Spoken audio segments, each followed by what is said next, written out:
So today I have my dear colleague Agent Q. Even though he's on a secret mission, I am able via satellite link to talk to him. How are you doing, Agent Q?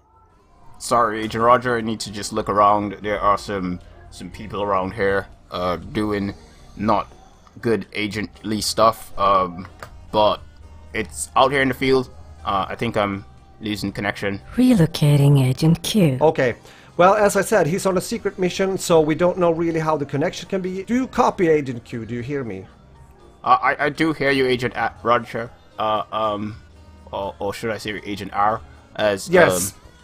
We're out here in the field, and we're checking out this whole situation with the YouTube thing. We're tracking something here that might be of importance for every YouTuber and content creator out there, due to the fact that YouTube have been investing both time and money in a very kind of serious but also very hard to understand and messy system when it comes to monetization and demonetization on videos on YouTube. What are your takes on that, Agent Q, so far? So the thing is that YouTube has this whole setup where they have the monetization where every time they treat everything with one paintbrush. It's just one brush fits all. It doesn't work that way. It doesn't help anything if we just treat everything as one case and it works for everyone. The thing is that if they want to fix the problem, they're gonna have to actually start treating the actual symptoms of the problem, because right now, as they have it, it's that when something goes wrong, everyone just gets flagged for it. Basically, we all get treated badly, meaning that they make everything harder for everyone else, but the people at the top who create the problems, they're still safe. They're usually the people outside of the range of the fixes or the bugs or whatever have you. When YouTube says, oh well, we're gonna take away monetization from some people, the people at the top, they make the cut. They're still in there. They're still getting monetization, and they are the people that usually create the problems, because those are the ones, when a problem is created, if it's a small problem, most people would know about it, because those people aren't really that popular on YouTube. No one really is watching their videos. But the people at the top who really are really popular and all that kind of stuff, those people, they are the ones, when they do something bad, everyone sees it and it looks bad on YouTube.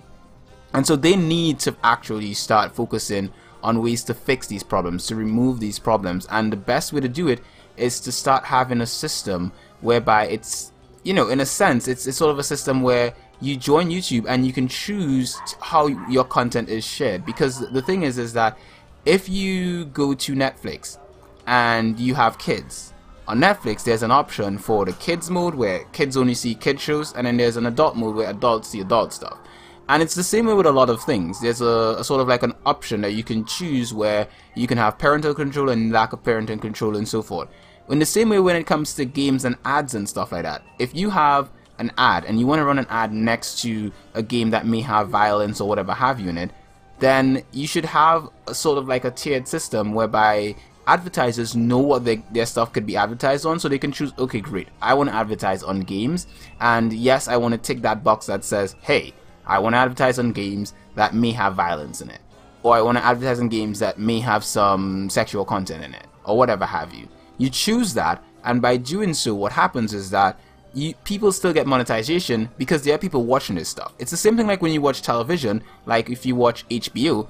HBO has a lot of mature content. Game of Thrones is a huge show. It's really popular. We cover it all the time on stuff, you know. But anywho, I should say not we, but whatever. Anywho, the fact of the matter is that it's a huge, really huge show.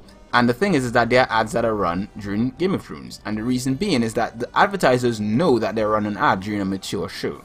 YouTube needs to adopt that and stop treating everyone as one sort of one brush fits all kind of scenario. It does not work. It's just hurting the community and people are leaving. Back to you, Roger. Agent R. Thank you.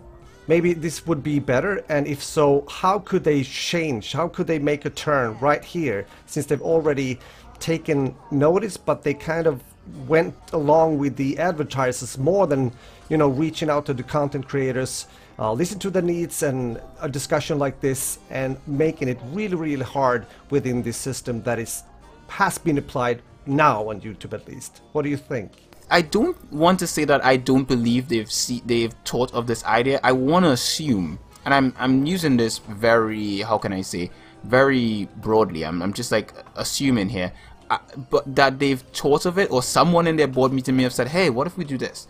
And maybe they just ignored it. Maybe they were just like, hey, this is probably just not going to work, or whatever have you.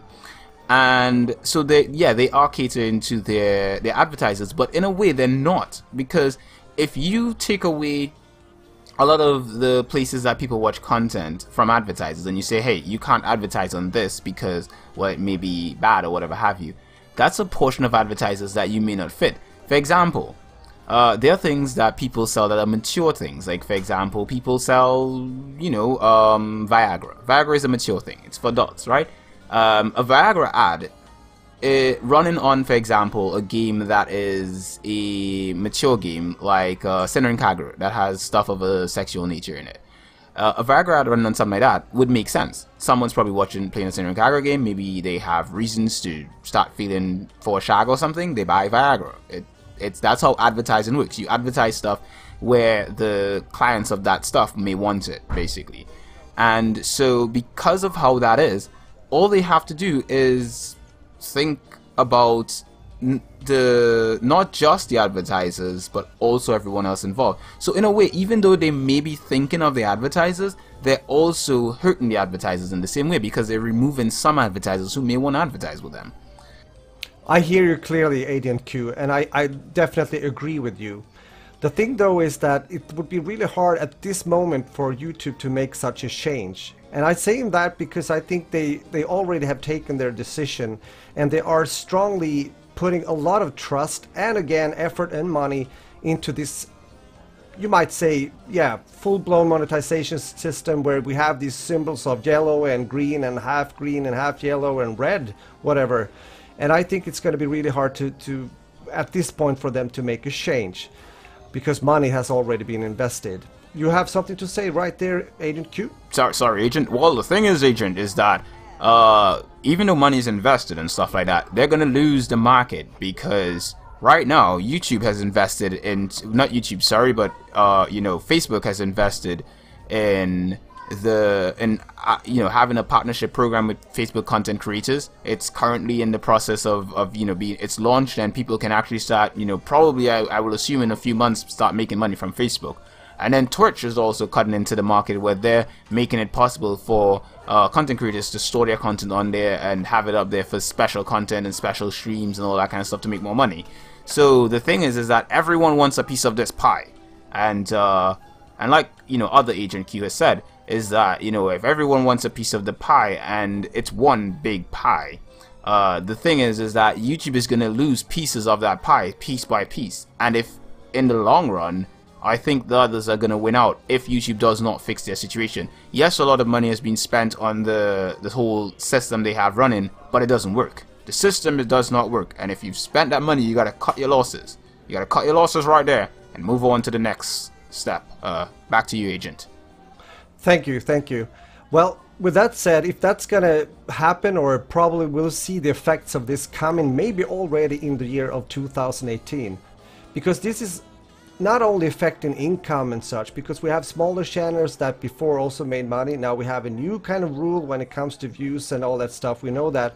But what I'm just trying to say is that we will see a lot of changes coming probably already during this year. And as you also say, Agent Q, it might be an effect also that other platforms, maybe such as Facebook and similar, are actually taking advantage of this situation and maybe get more kind of parts of the pie as you are describing. Is that correct? Yes, that is exactly correct. Okay.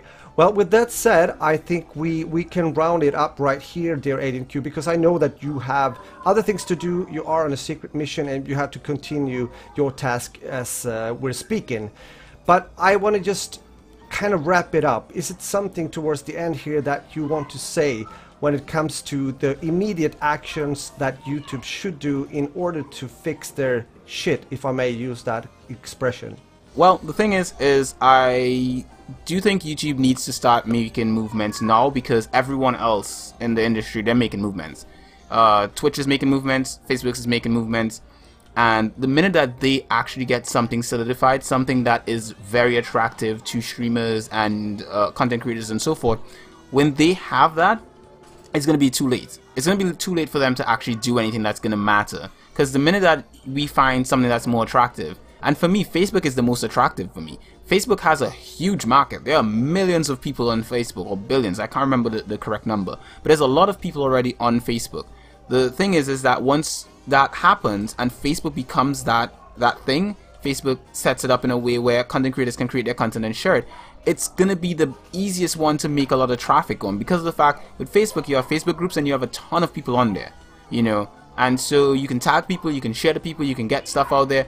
The minute that Facebook starts monetizing stuff like that, and they have already said that they're working on that, they've released something to the content creators that they're doing this and so forth. I think they're in the testing phase right now. The minute that this is announced, that this is released and it's ready for the public and everything like that, at that point in time I think it's too late. I think if YouTube doesn't do anything now, they've lost. And as you said, 2018, this is the year to do it. If they haven't done it, if they haven't started putting things into place now, then they've already lost. Well, that's very interesting. In a way, when I hear you talking, I kind of get a feeling that Facebook or a similar platform could even be the new YouTube for the future. Is that correct? Correct. That is correct. Thank you. With those words, I want to say thanks a lot for participating within this very interesting, not only a discussion, but also due to facts, what we have seen and what we have learned so far. But rest assured, we will continue to cover this for the future. If you have any questions, put them in the comment section below and we will try to answer them as good as we can.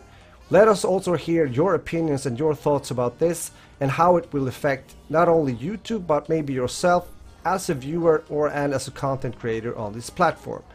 With that, I just want to say thanks for watching. Be careful out there. We live in a dangerous world, but hug each other and spread love. See you soon again. Be careful out there. Bye bye.